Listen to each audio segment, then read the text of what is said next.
And Stephen A., as we see the icon himself, Jerry West, the logo in tears, you understand the gravity and the weight of this. This is a young man that you began to cover as a high schooler, who you saw become a star and a retired and very comfortable, happy man in life. As you try to make sense of it at this late hour, where are you right now with this? Where everybody else is, complete devastation. To know Kobe the way that a lot of us did, to know his brilliance, to know his intellect, to know his commitment to excellence, and the fact that he wanted to motivate and inspire just a generation of people to be similar, of a similar ilk. To see him gone at the age of 41, knowing that he had so much life ahead of him, it's just devastating. And when you think about it, I mean, he and I were together on New Year's Eve. We were partying together on New Year's Eve, actually. That's the last time I saw him. We were supposed to meet a few weeks from now. He was talking about, you know, a life that was just getting started. So many times we see professional athletes and there is a struggle to try and find, to capture what life is going to be like beyond their playing days.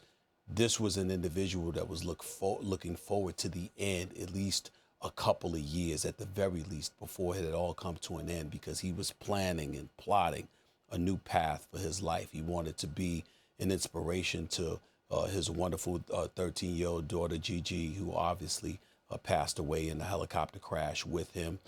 He was telling guys like Jay-Z and others, wait until you see her play. She is something special. Obviously, his other 3 children, he obviously was absolutely in love with. Of course, his wife, Vanessa, he was in love with her. And he was looking forward to a life. He had already captured an Academy Award. And his mentality was, we're just getting started. He was doing Detail, his project for ESPN Plus and beyond. He had so many things that he was planning and looking forward to. And he talked about that with me constantly whenever we talked. And so this was not a guy that was struggling to find what his new path was going to be now that his career had ended after the 2016 season. He had prospered from that point forward. He was on a mission to continue to prosper and to ultimately show that the life that he enjoyed and he endured in those 20 years in a Lakers uniform, it would be something comparable to what he had accomplished as a basketball player. The greatness that you saw on the basketball court was definitely going to be a level of greatness that you saw on some other platform. And in the process of doing all of that, he was going to inspire folks across the world to be all that they could be and to make the sacrifices and to put in whatever effort was necessary to put in order to achieve your goal. It was something he had preached to me personally. It's something that I know he had preached to a number of people. And that's why all of us sit here devastated today, because to be at age 21 as brilliant and as gifted as he was, full of life and so much to live for, and so many people who loved him and appreciated him, to see him gone today it's nothing short of devastating.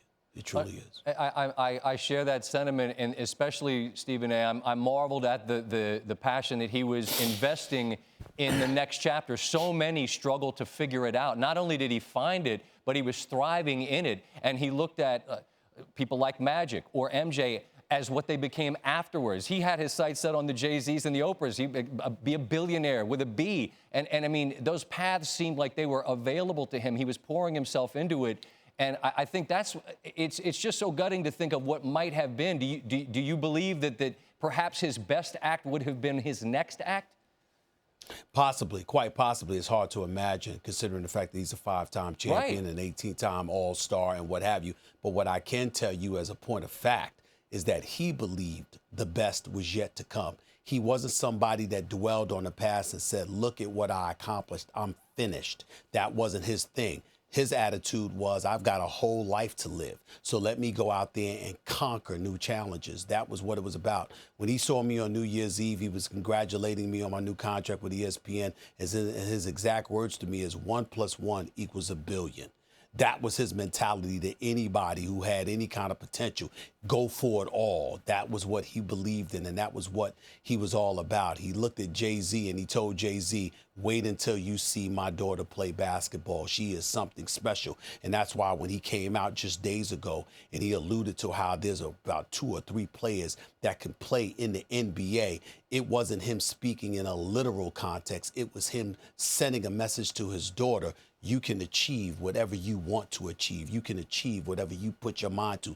Don't let anybody on this planet Earth think for 1 second that they could hold you back. Don't you allow anybody to hold you back. The world is yours. The sky is the limit. Go for it. And that was the mentality that he had, not just as a basketball player. Remember, he was bilingual. He spoke 3 languages, Italian, Spanish, and English, very, very fluently. He once joked with me that he would be speaking German in short order.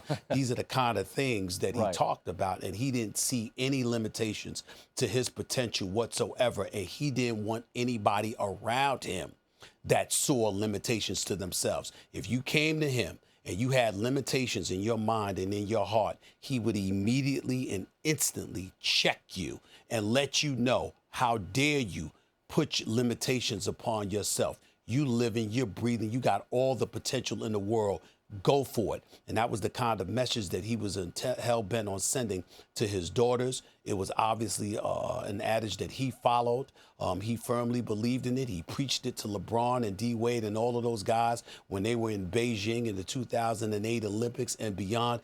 This is why you see so many people crying and so many people so upset that he's gone, because they know what he did for them. They know what he did for their lives. I was on the phone with Shaquille O'Neal just a few hours ago, and he was crying. Magic Johnson couldn't hold back tears. The list just goes on and on. People are either crying, they're speechless, or they're both, because we know that we lost an iconic figure. And Jerry West, speaking as eloquently as he spoke, with his eyes bloodshot red as they can be, clearly crying a lot today. We all understand where he's coming from, because anybody that knew Kobe Bryant spent some time crying today, including myself. Stephen A., time's our most precious commodity. We appreciate you sharing some with us. Our hour here, the 2 hours you have on First Take tomorrow, not enough to cover it all, but I look forward to hearing what you have to say in the morning. I appreciate you being with us tonight, sir. Be well. Thank you. Thank you.